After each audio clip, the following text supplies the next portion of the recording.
സമസ്തയ്ക്കെതിരെ രൂക്ഷ വിമർശനവുമായി രംഗത്ത് വന്നിരിക്കുകയാണ് വിദ്യാഭ്യാസ മന്ത്രി വി ശിവൻകുട്ടി. സമരം ജനാധിപത്യ വിരുദ്ധമാണ്, സർക്കാരിനെ ഭീഷണിപ്പെടുത്തുന്ന രീതിയാണ് സമസ്ത സ്വീകരിക്കുന്നതെന്നും മന്ത്രി ശിവൻകുട്ടി മനോരമ ന്യൂസിനോട് പറഞ്ഞു. സമസ്തയുമായി ഒരു ചർച്ചയ്ക്കുമില്ല, കോടതി പറഞ്ഞിട്ടാണ് സമയമാറ്റം. അതിനാൽ എതിർപ്പുണ്ടെങ്കിൽ കോടതിയാണ് സമീപിക്കേണ്ടത്.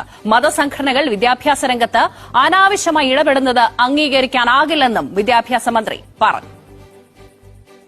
സ്കൂൾ സമയമാറ്റം മദ്രസ പഠനത്തിന് തടസ്സമാണെന്നൊക്കെയാണ് സമസ്ത പറയുന്നത്. അവരൊരു സമരവും തുടങ്ങുകയാണ്. എന്താണ് അതിനോടുള്ള ഒരു പ്രതികരണം? ഗവൺമെന്റ് എടുക്കുമ്പോൾ ഒരു തീരുമാനം എല്ലാ കുട്ടികൾക്കും തുല്യമായി ബാധിക്കുന്ന നിലയിൽ മാത്രമേ എടുക്കാൻ വേണ്ടി പറ്റുള്ളൂ.